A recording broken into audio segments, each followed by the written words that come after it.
Thank you, Dr. Tim. Appreciate you. And thanks for letting me know about the app. I'm going to see if Susan can help me with that. I've tried to get a hold of the guys in India, and they're not responding to me. But I will definitely work on that one. Thank you. All right. Blessings. Thanks. Welcome, everybody, to the second hour of Mindshifters Radio. Today is Monday, May the 24th, 2021, and our call-in number is 563-999-3581, and press 1, and that puts you into queue to talk to us. And we'd love to hear your comments and questions because that makes this your show. And we'll give Michael just a moment to get dialed in. And what we were talking about, Dr. Tim sent me a note this morning that on the iPhone that the app wasn't allowing him to complete the worksheet or save it. So there's a glitch there, and I am working on that. Anything that you find, please let me know whether it's on the website or the app so that I can get it corrected. And your participation is much appreciated. So I'll direct you to our website, which is whyagain.org, and you can click on the bullseye or the start here in the upper left corner. Both of those will take you to where you can find MP3s of radio shows where we've walked someone through doing worksheets. There are all of the worksheets for all of the workshops that we do. They're all out there for free download. Lots of information of where to begin and the PowerPoint presentation to give you a more detailed description of forgiveness. And especially if you're a visual learner, then that helps sometimes to see the PowerPoint and the little drawings. And thank you, Bill Constantino, for that. And we are still switching over. We don't have the new site live yet, but it will still be whyagain.org. We'll put it up and bring this one down at the same time, and it's got a lot of changes. It's a lot that's the same, but it's beautiful. And thank you, Susan Giles, for helping us with that and getting it switched over to WordPress. It's supposed to be offer a whole lot of opportunities that we don't have with Joomla. So we're looking forward to working with that. A little bit of learning curve there. I've been taking notes for the shows in just a notepad so that once it gets back up there that I can add the information. So the notes for all of these shows will still be added. And we appreciate you joining us. I'm going to walk in and see if Michael's having some technical difficulty or why he is not with us. Ask you to hold the space for my dad as we're getting some other testing and stuff done for that. And are you dialing in? Okay. So they've suggested that he's got a neurological defect that needs to be evaluated, and hopefully something can be done to assist him to improve a little bit so that the occupational therapy and those guys will continue coming back and assisting. So I ask you to hold the space for that to go well this week. We'll be taking Dad on Wednesday for one evaluation, and then they'll send him to a neurological specialist. So. All right. Michael, are you with us yet? He must be having a little bit of a challenge. There he is. Welcome, Michael. Here he is. Thank you, dear heart. And welcome, everybody. Honored and delighted that you're here and that we get to play in this amazing conversation about opening the window for first century Aramaic forgiveness to open the window. Whatever that means. And I'll just offer that more and more I've been gathering the understanding and being given the message that our what we call the physical plane, which of course has nothing to do with physical, is just a state of organized energy according to what we are aware of and what we've been focusing on. And when we stop being hypnotized by what we're focused on, hypnotized by hostility and fear and rage and guilt and grief, there's a whole lot more getting ready to come through. But we have to be ready to receive it. We have to be available to receive it. You can't be busy with raging at some political goonery going on and be available for love to communicate what's coming forward. And so there has to be a place where we can weaken the connection, disconnect from the insanity. Doesn't mean you have to ignore it. I mean, if you ignore the insanity, survival may not happen. You know, it's good to be aware if there's a truck coming down the road and you're standing in the middle of the road. You know, it's a really good thing to be aware of. But if the fear that comes up when the truck is rolling down the road doesn't subside when you step off the road, then you're not available for what else is possible. And so it's the weakening of the energies, the survival energies of hostility or fear. You know, it's kind of like we're past the survival game on planet Earth, or at least we should be. Sadly, you know, when you think about it, there's too much survival stuff still going on. But the truth is, we live in an abundant enough world. We're out of the food chain unless we're living in hostility or fear. And it's time for us to be available for downloads that take humanity in the direction that humanity is designed for. And we're designed for the embodiment, for the incarnation of the active presence of love. We're not designed to keep fighting and struggling the same old generational battles that have been going on for 1,000 generations. So applying forgiveness to the energetic patterns of past fears and hostilities allows the hypnotizing qualities of those energies of hostility or fear to be subdued.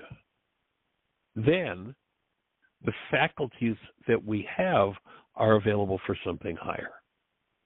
And so, in a nutshell, it's like the need, and especially each time you have a deeper experience, more profound experience of being the active presence of love, being submerged, being surrounded in that presence of being, it takes a deeper level of commitment to doing one's work.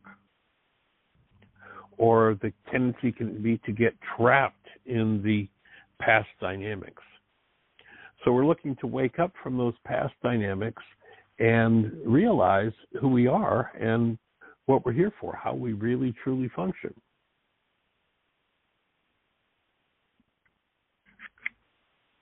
And so we're glad to be playing this game and having this conversation and move forward to the expression of who we are.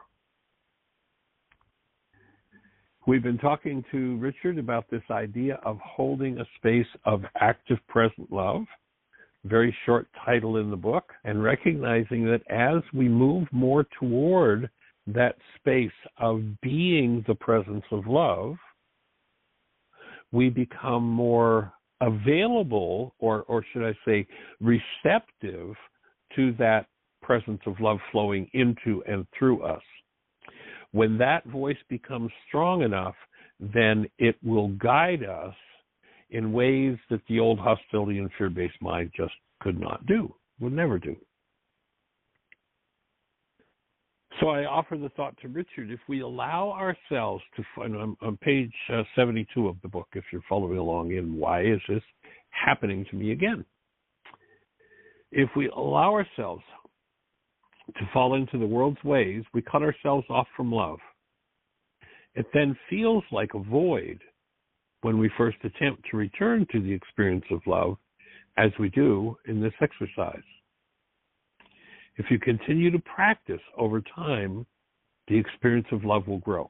So it becomes a necessity to cultivate the space of love in you, the receptivity for love in you, and to expand that experience.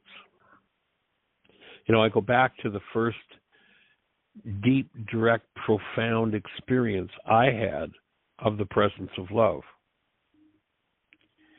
And that happened actually 40 years minus 3 days ago, when my daughter was born.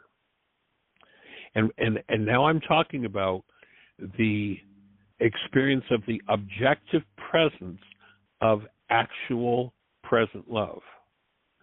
Not the culture's definitions, where love is sexual athletics and love is self-sacrifice and love is when you let somebody walk all over you just to prove you love them.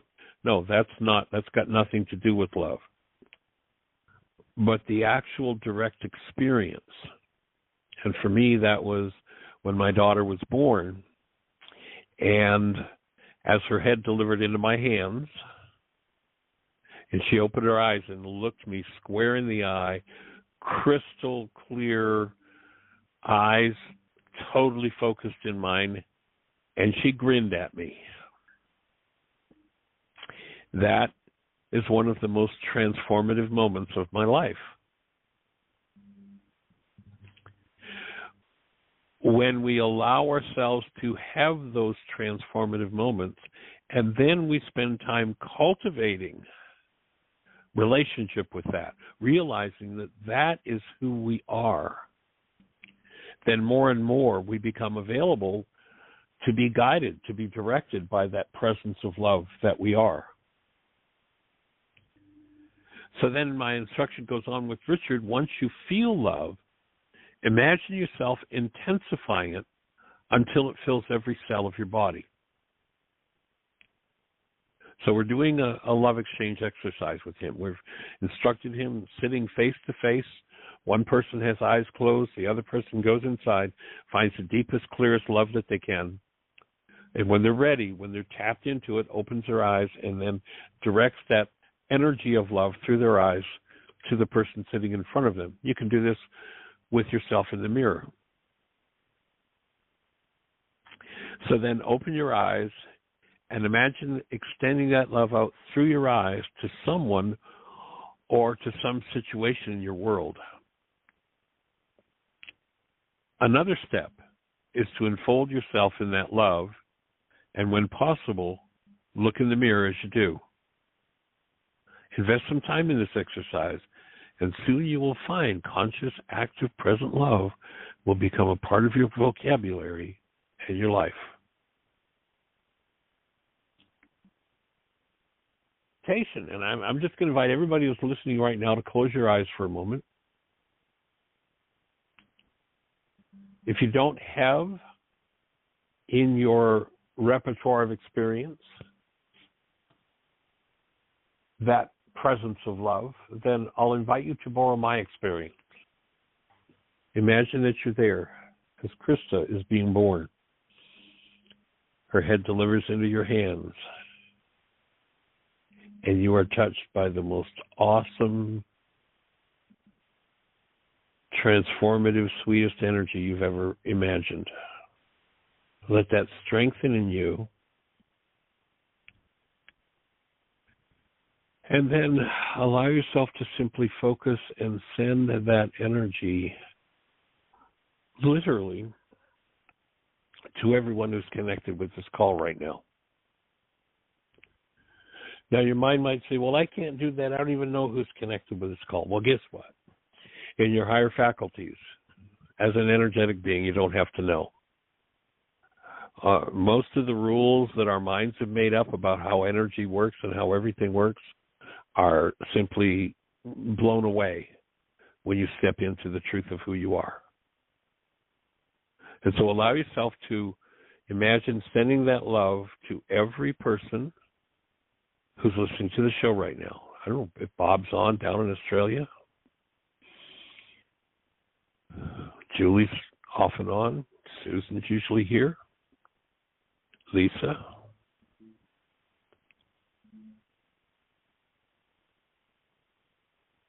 And breathe.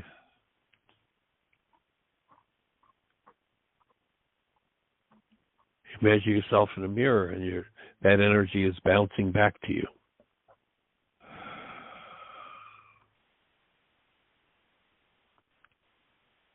Notice how your physiology softens and relaxes as you tap into that presence of love. If you live in what the world calls an uptight state, you live in a sympathetic dominant state. The sympathetic nervous system is active. It's on guard. It's ready to fight or run. Freeze.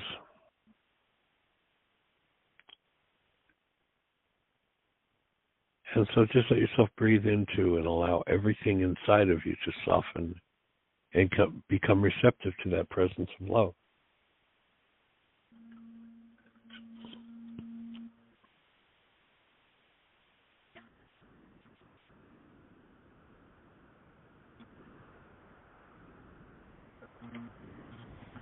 And allow yourself every day to cultivate your relationship with this presence of love. As you do, you will transform everything in your life. And if you listen to that word transform, it means trans is to go across form, to go across the form, to go past the appearance of things, the form that things have taken, and recognize that this thing that we call life has been working to develop instruments or vehicles to express its highest capabilities. You know, if you look at an ant has a certain ability to express capabilities. Some of them are pretty amazing. If you stood the ant in front of Michelangelo's David, would the ant say, wow, what a sculpture? No. No ability to express that. If the development of life had stopped at the ant, we wouldn't be here doing what we're doing now. If the development of life stops with you now where you are, then what's waiting to come through will not become manifest in the world, will not become available, will not come into expression in the world.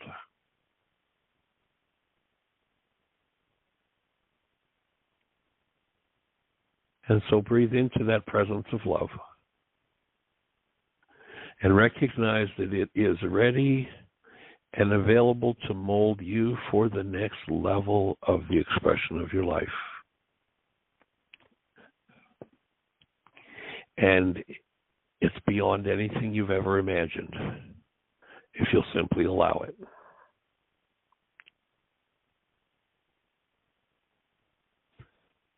And then recognize that you can consciously, purposely participate in being available. And that's what the tools are about. That's what forgiveness is about. That's what responsibility communication is about. That's what the power person worksheet, that's what the codependence worksheet is about. That's what the purpose, personal power, and commitment worksheet is about. That's what the commitment itself is about. Each of the tools is a tool for learning how to become more available to be and bring about the direction of the expression of love. Remember the first time you held a newborn child and go back and tap into the essence of that newborn. And notice that when you use the word love in relationship to the newborn, you're not describing something the newborn is doing. You're describing what the newborn is.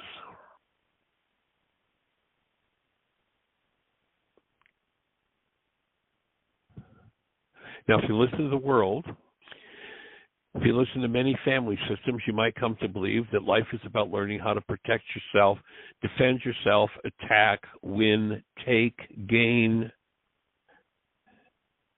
And all of that's a lie. Life isn't about any of that. Now, that doesn't mean don't enjoy any of that while it's there. It just means don't make that the end-all and the be-all, because there's a whole lot more getting ready to come through if you're available to it. Like, this is just the beginning.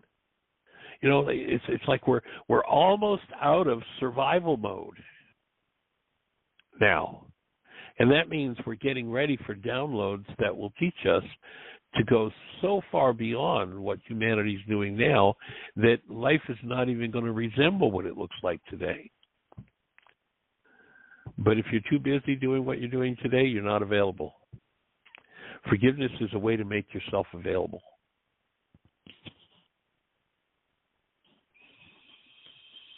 And so that's what we're here to support, being available to be the expression of the active presence of love. Being available for something more than conflict, more than gathering stuff.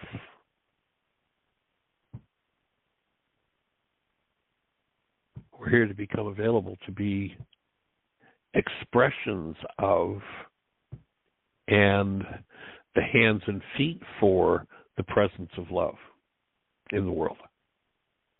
And so I breathe with you, sending that active present love in your direction and willingly receiving its return as we strengthen that space and that experience in each other. And honored to have you being part of the team that is engaged in this conversation. And so, Miss Jeannie, do we have anybody in the phone queue with a hand up or anything happening in the chat room? No, it is quiet in both places. So if someone presses 1, you're first in line. We have 39 minutes. We have plenty of time. Lots of time for conversation, yes. So how can we support you? What's happening in your world? If you're out there in listener land, the idea here, if I were in your hometown, if I were, at your local library doing a presentation, or your local university, or maybe your local prison, your local church, if I had just shared what I've shared in the last 20 minutes as I stepped off of the platform and walked down into the room, what would your question be? Would you walk over and say, Michael, I just have a quick question about that sending love thing, or that being the experience of love, or being available to love, or what does it mean there's something else getting ready to come through? We have a hand up. Let's say hello. Area code 610. I believe it's Miss Susan. Hello. Hi. Well, welcome, young lady. Hi, guys. So I do have a question, but I just want to say, your journey with your dad, Jeannie, this is just so wonderful that you're doing that, and I know it is probably really hard, but I don't want to put that idea in your mind, but it sounds like a lot of challenges. Yeah, it has been, and given me opportunities to breathe and be open to learning whatever it is I'm supposed to learn this time. Right. Well, there's been a lot of forgiveness done around what's happening for Dad, too. It's been an opportunity for both of us in that regard. And to just really be in the space of being here as love for him. Wonderful that you are doing that and can do that. We are blessed. Yeah, and it sounds as if you really are in that, you're able to maintain that active present love, which, boy, I've experienced it, but it's been blinking out lately. And I was reminded by a sister-in-law, a cousin or something. It's a long conversation. Thanks to the COVID shutdowns and Zoom, I've gotten to know 2 cousins very well.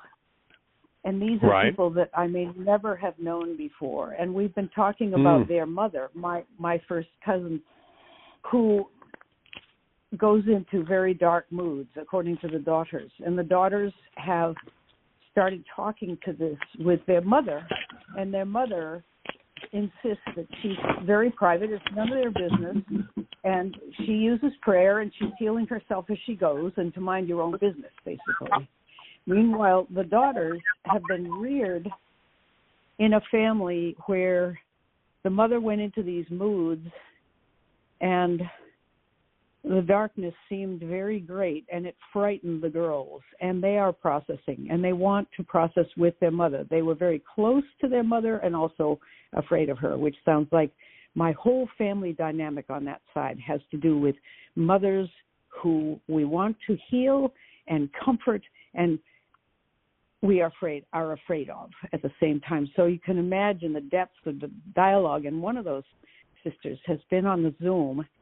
She's zoomed out and is dropping out, but we are continuing the discussions, which include the tools a lot. One thing she brought up yesterday, and here comes my question finally, is she said, do you know about Eckhart Tolle and the pain body? And I said, yeah, I've always thought I had a big one, just waiting in the wings, and, you know, I chip away at it with the tools, but when it steps in and starts working its wonders, I struggle, and I know Michael has said things about the pain body, and that's what I'm asking you, Michael. Go over it again, would you? What you do with that idea of the pain body. Well, my offering around that would be that let's use an analogy because there's no way to speak to it directly. Okay. I have a blueprint for a new home I'm going to build. And I have materials that I've ordered. I've got shingles over here. I've got doors. I've got windows. I've got bricks. I've got blocks. I've got siding. I've got flooring. I've got wires. And I have gallons and gallons and gallons of dark paint, black paint. Yes. So I'm going to build this building, and not knowing any better, I open this paint, or I'm going on a trip, and I tell somebody to just take the paint that's over in the corner and paint all the rooms in the house, and I come back home, and all the rooms are painted black. Yeah. So I've just described the application of an energy that I really don't want in all the rooms in my house, but it's there. Mm-hmm. What am I going to do? I'm going to start to clean this energy up and replace it with what I want to have in those rooms. Right. So in one room I want, it's going to be the baby's room, and the baby's a boy, and so I'm going to make it pink or blue. And, what am I going to do with each room? And there's work to be done to clean it up, to make it available for the light. If generationally we've had this pain body, if we've had these thought disorders that cause pain, and we've applied them to our cells, then our cells are stuffed with this energy that creates pain in the cell. And the what we could call the pain body is just a reflection of the presence of building blocks called thoughts that don't belong in a human cell. Thought disorders.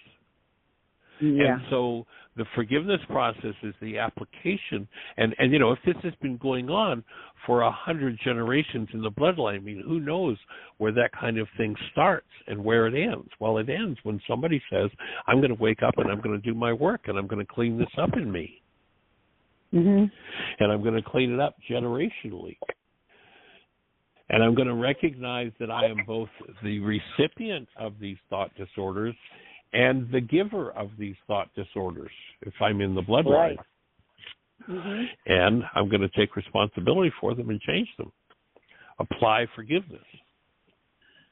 And so the application of forgiveness becomes key in removing the thought disorders that create warning signals called pain that these thoughts don't belong in my structure or in my life. And every time I engage in them, I'm going to experience some kind of pain. I'm going to go into that dark place. Well, if I'm in that dark place, it's time for me to acquire some tools, begin to explore my mind, and remove what never belonged. And what is it that didn't belong? It's any form of hostility or fear. And I'm going to begin to simultaneously make room for, spend time contemplating those things that are keyed to and based in love, the love exchange. So we've got two sides of the same coin. One side of it is the cultivating of conscious, active, present love, the engagement in that presence of love. And the other is the application of forgiveness for when the reflection of the condition of my cells holding darkness, when I say my mind is going into a dark place. And I'm going to start to awaken from that dark place by forgiving. Paul, I think it was, it said, be transformed by the renewal of your mind. It's a renewal process. And it's the removal of the thought disorders that remove the pain body. And pain is just a signal. It's a very friendly thing. It's just a device that's designed to make our ears grow, to get us to pay attention and clean up our minds, clean up our thought disorders. Mm-hmm. So it's a friend, but it can be pretty hurtful. And people get lost in the hurt, and because they have no tools, you've heard me read that section from the front of Why Is This Happening to Me Again? Of life without tools is hell. When people have no idea that they can take charge of these things, that there are ways to dump and remove those dark energies, and that we can be renewed by cultivating the relationship with active present love and bringing that active present love in. And if we live in a community of people where everybody's cells are painted with darkness, it's going to be a challenge to find somebody who can hold the light and say, by the way, have a look over here. There's something different going on. Mm. And to me, one of the reasons for this radio show, there's that section, of course, you've heard me refer to several times over the years, where it says it would be strange if you were asked to forgive or to give up all symbols of the world a while, recognizing that words and thoughts are symbols. So if you give up all symbols of the world a while, but we're asked to take a teaching function, where you're required to use the symbols of the world, but the Course goes on to say, be you not deceived by them as well. They stand for nothing. Mm. These thoughts based in darkness, basically at this point, are pretty much running the world, and they mean nothing. They're nothing but a distraction from what we're really here for, a distraction from the expression of the light. And yet people build lives around it and think this is what life is about, and it means nothing.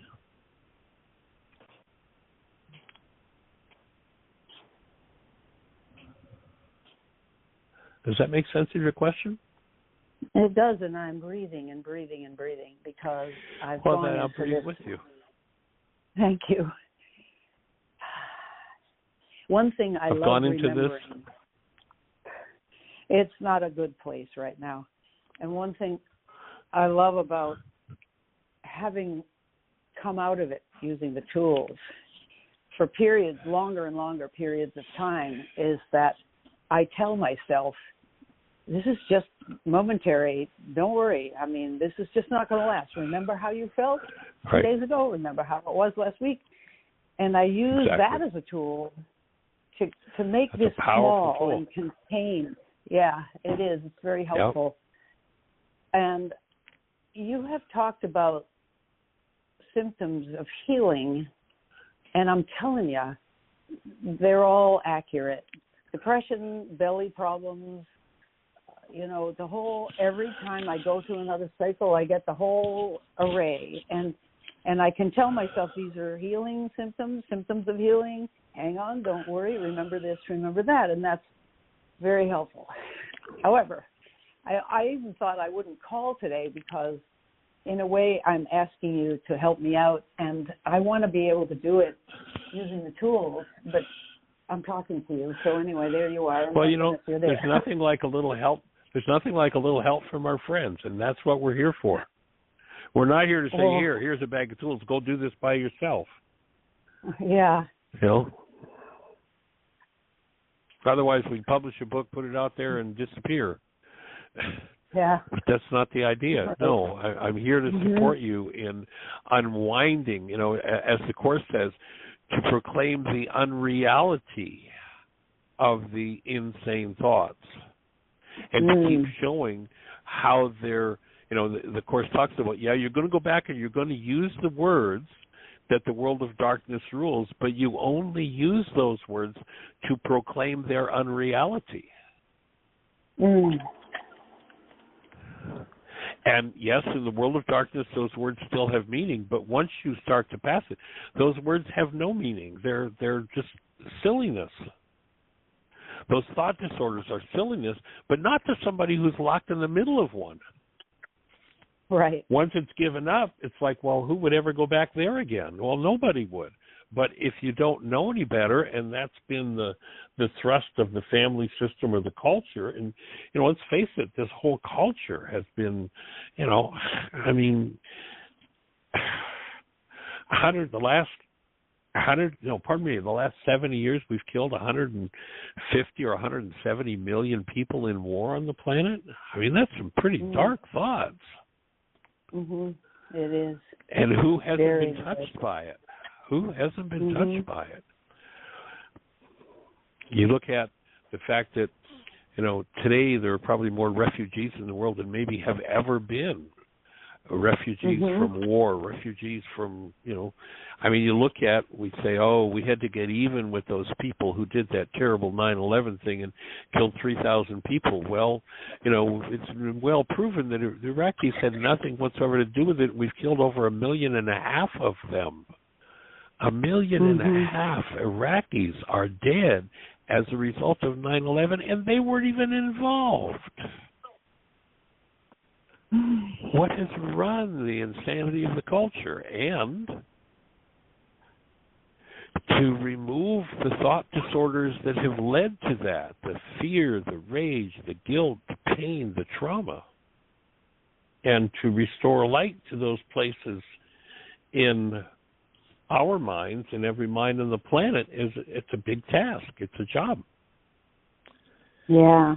And, of course, to spend time cultivating direct relationship with the presence of the mind of love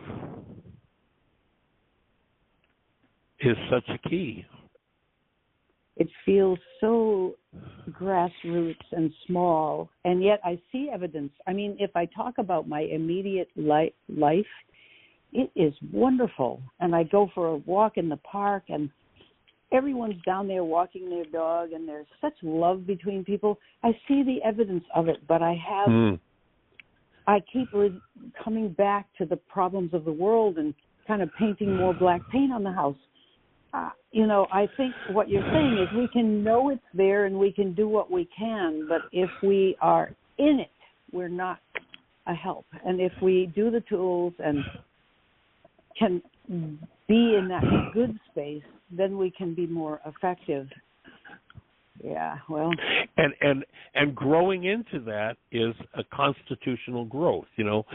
I've used the example you may or may not have heard me use before, but pardon me, imagine we've got a newborn baby in a baby carriage, and we're walking down the side of the road or the sidewalk, and I park the baby carriage, and I turn to talk to a neighbor. It's at the top of a hill. And somebody comes along and parks a car beside the carriage at the top of the hill, gets out of the car and walks away, doesn't set the wheels properly against the curb, and doesn't set the parking brake. The car jumps out of neutral and rolls down the hill. It crashes at the bottom of the hill. The baby in the carriage, in response to the crash, has a startled response, but the baby has no clue what just happened. Yeah. A 3-year-old, a child of 3, stands at the side of the curb, watches the car start to roll down the hill, and knows, something's not right about this. Mom or Dad should be in the car, and The car shouldn't be rolling down but doesn't really understand what's going on. It's just something's not right, but I don't know what it is, and I certainly don't have a clue, nor am I capable of doing anything about it. The child at 6 stands at the side of the road, watches the car start to roll down, knows exactly what's wrong, knows about the brake in the car, but no possibility of catching the car that's rolling down the hill and the car crashes. The child at 12 knows where the brake is, takes off in a sprint, but just doesn't have leg muscles strong enough to catch the car before it reaches the bottom of the hill and crashes. The kid at 18 sprints, strong enough, gets the car door open, jumps in the car, hits the brake, holds his foot on the brake, and stops the crash. The person at 24 parks the car, sets the wheel, sets the emergency brake, and the car is safe. It's a constitutional growth.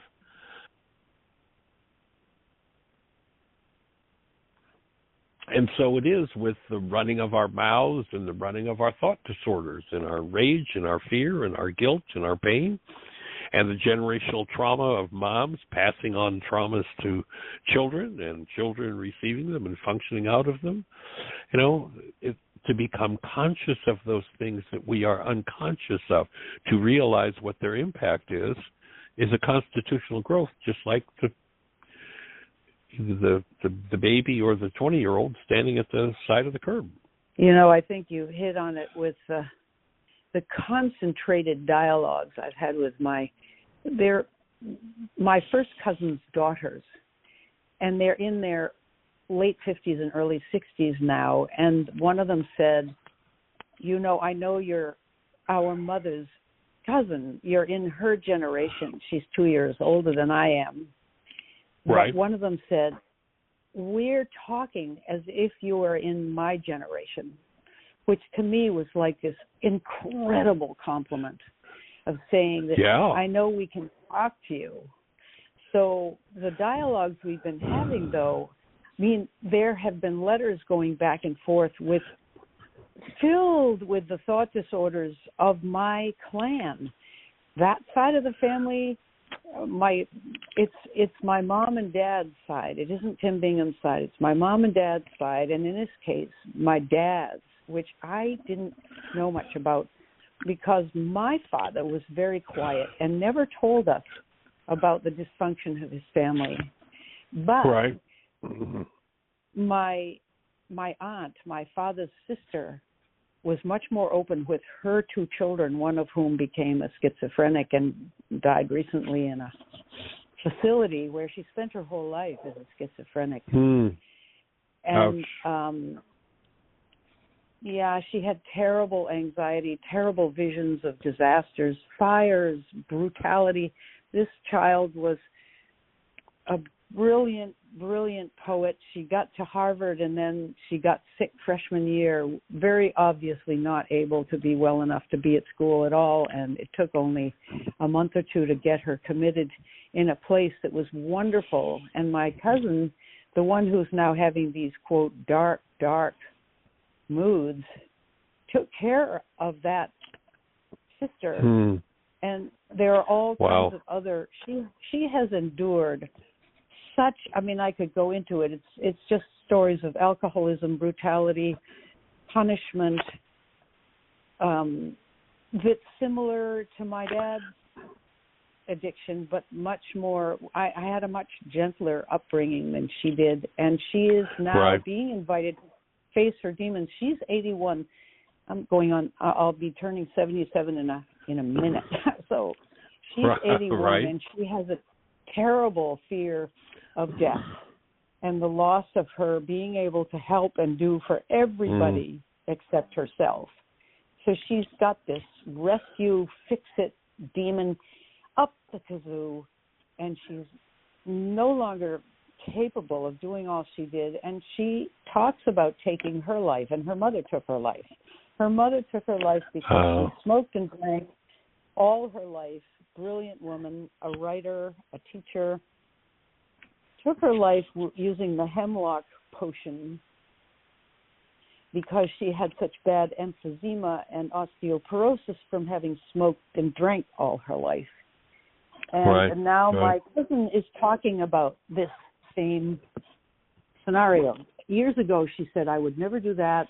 It has an effect on oneself and one's children. On everybody, on everybody. I would not. Now she's forgotten that or is willing to own that and say, I have to do it anyway. So here she's talking this way, and her daughters, I mean, they are so eager to comfort her and help. And so we've been on this daily emails. No wonder I'm having a... This is good, Michael. Thank you for listening to all this. It's been a lot to handle, I guess, and I don't feel quite strong enough. To not go under. What was the insight that just came? What was the insight that just came? I was saying I didn't feel strong enough to handle it. I don't know about any other insight. Okay.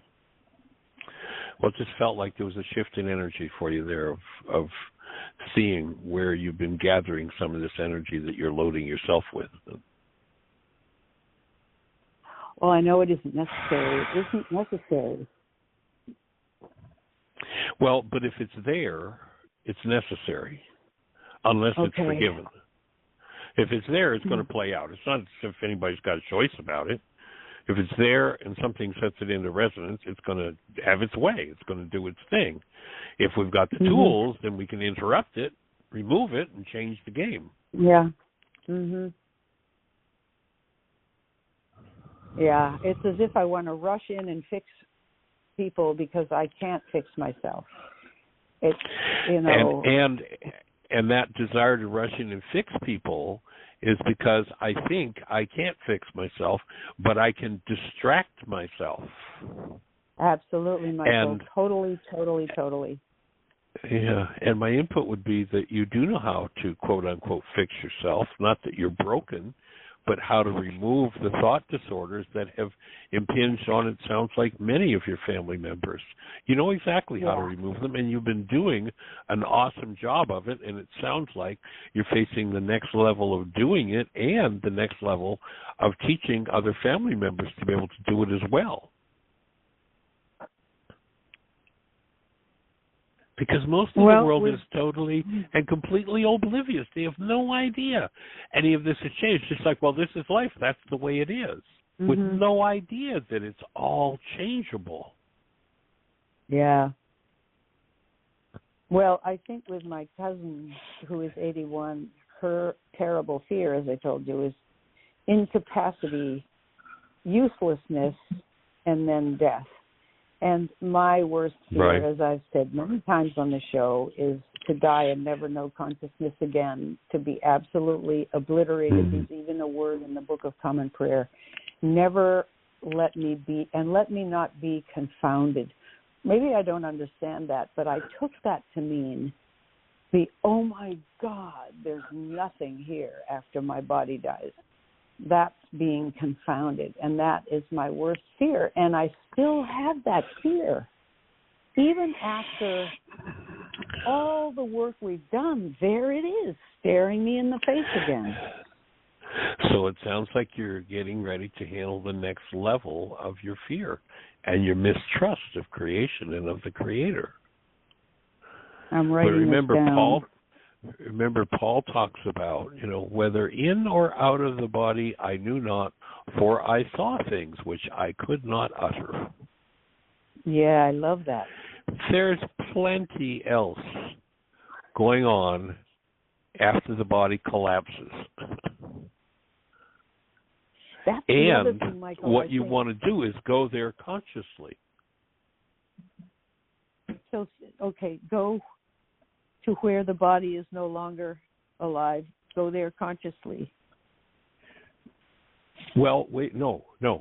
That's not what I'm suggesting. I'm saying to enter into the practice and cultivate the relationship with the eternal aspect of you called love. Do that consciously so that if the body drops, you still have the faculties of awareness and being.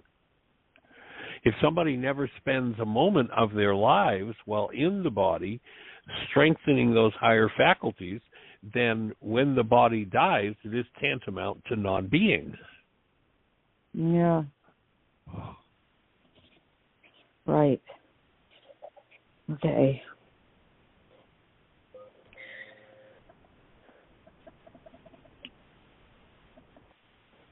And Jeannie and I just happened to come across an interesting video last night, which I am getting ready to send you a copy of. And Jeannie, I'll send it to you as well, so that you can put it in the notes today. Well, this is a YouTube video. Oh, okay. That I'll send you a link to, and as I say, I'll send it to Jeannie as well. And it's just a really powerful look at exactly what it is that we're talking about here. So, great, good. Good. And may I send it on to my cousins if it's appropriate? Yeah, I mean, hey, send it on to the world. Okay. Every mind, heart, and being on the planet. That's what we're here for. And this isn't something I created. This is just something we happened to come across and watch last night. It was really very powerful, very profound. And wow.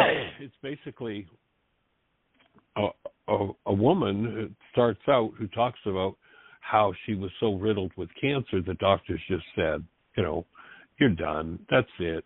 Too bad. It's over. Blah, blah, blah, blah, blah. And she goes into her supposed death and gets an explanation as to what the whole game is about. And she's sitting there perfectly healthy talking to you after being so riddled with cancer that they can't do anything for her. That's the first person who speaks in it, and the second one. And she just gives us the whole story. Pardon me, about the near life experience.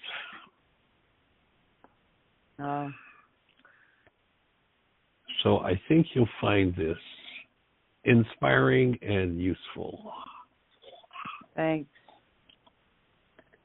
And I'll put it in the notes, or I'll give it to Jeannie, so Jeannie can put it in the notes, and anybody and everybody will have access to it. Thank you. Good. So it should be in your inbox, Jeannie, and you too as well, Susan. Thank you. I think you'll find it interesting. Yep, just got it. Thanks. Whoa. All right.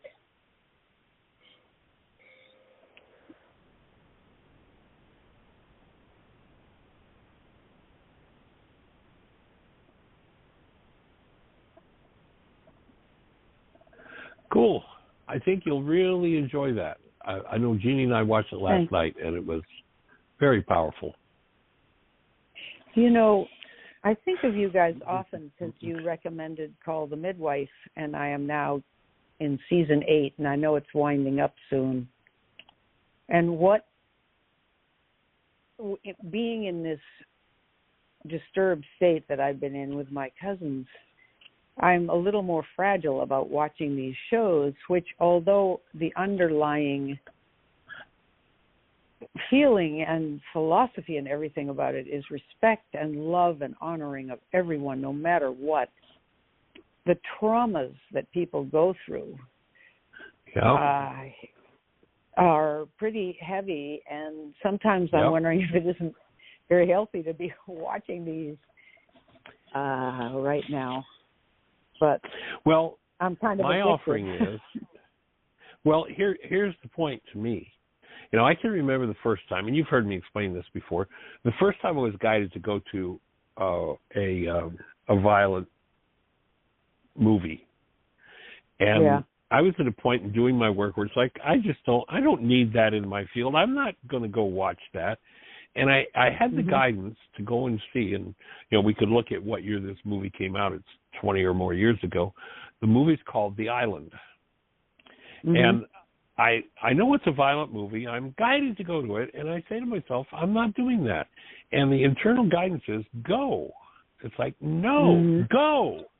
I'm not putting that in my field. Go. Okay, I'll go. So I sit in the movie, and the opening scene is a boat somewhere in the Bahamas or in the island somewhere, and somebody crawls up on the back of the boat and graphically hacks off somebody's leg. And I'm sitting there, it's like, what the hell am I doing here? I don't want this in my field. And the response came back, Michael, you have a belief in the world of bodies, and it's all a fraud. Sit here and breathe and do your work. You don't have to go out and manifest this in your life. You can sit here and let this be the catalyst for your forgiveness. Yeah, I know. So now I'll go to a violent movie and use it as a catalyst for me to do forgiveness work. So, and you know, one of the shows that we talked about in particular that Jeannie was really triggered by was the show where there was a baby lost, and it was a very traumatic experience, and Jeannie had lost 2 babies and totally buried that. And that night was, you know, all hell broke loose for Jeannie. And it led to, if you remember, if you remember some of the openings and the you know, it was shortly after that Jeannie got that thing about the 5 you're right, the 5 measures.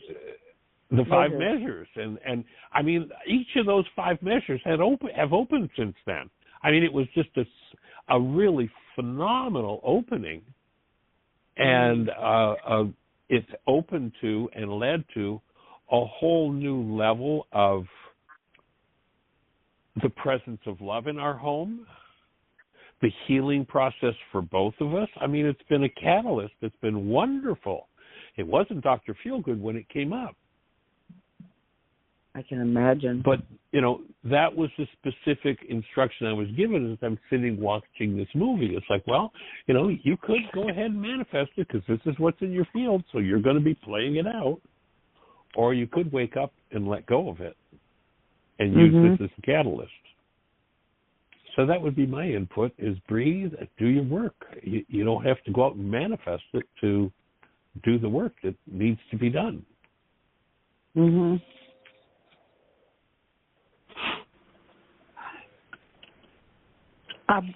While you were talking, I looked up Eckhart Tolle's pain body, and he says it's not the pain body, but the identification with it that causes the suffering that you inflict on yourself and others. Our pain body reactions are, Getting lost in it. Yes. Our pain body reactions are doorways of transformation. It's possible to begin to identify the triggers that set off your pain body. This, in fact, is the most important work that you can do. And that's what he says on his site about it. Yep. Wow. So the reactions are doors into, what did you say, Jeannie? Doorways of transformation. Oh, yeah. Okay. Now, that's not the pain body, but our pain body reactions are the doorways of transformation. I'm going to tell that to my cousin because I said, I know Michael has said something about this, and I think what it is that those are just thought disorders in a big pile maybe, and each one can be forgiven using the tools. That's what I told her. But I love this. Send her a link to this show. Send her a link to the conversation. Doing that, Michael. To this particular conversation. Whoa, okay. She has, you know, she was part of, the older sister was part of the Zoom group for a while and has dropped out. And she may be a speaker on Dr. Tim's show. She is a mime and a ballet dancer, but the philosophy behind it is like what you're doing. It's like there are so many roads that lead to the truth. And her husband, late husband, was a massively successful mime who had all kinds of understandings about motives, and he did his work in his own way. He invented his work, the solutions to the work he needed to do. Was an amazing man. And I was telling Dr. Tim about him, and I sent Dr. Tim their book. They published a book together. So in any case, we may hear from her some more. But thanks. This is great. I emailed you that link to what he says there too. Thanks. Thanks, Jeannie. Boy, you're so fast, man. Yeah. Well, Michael, I can hear you talking through the wall, but you must be muted. I was just saying that we're down to the last minute or so I'm going to say we'll be holding the space, young lady, and if any more conversation would be supportive, let's carry it on tomorrow. Okay, thank you. Thanks so much. We appreciate Always. you. Cherish you, my friend. All right, lots of love. Everybody, have the best year yet of your eternal life. It's an awesome gift to give the world. Blessings.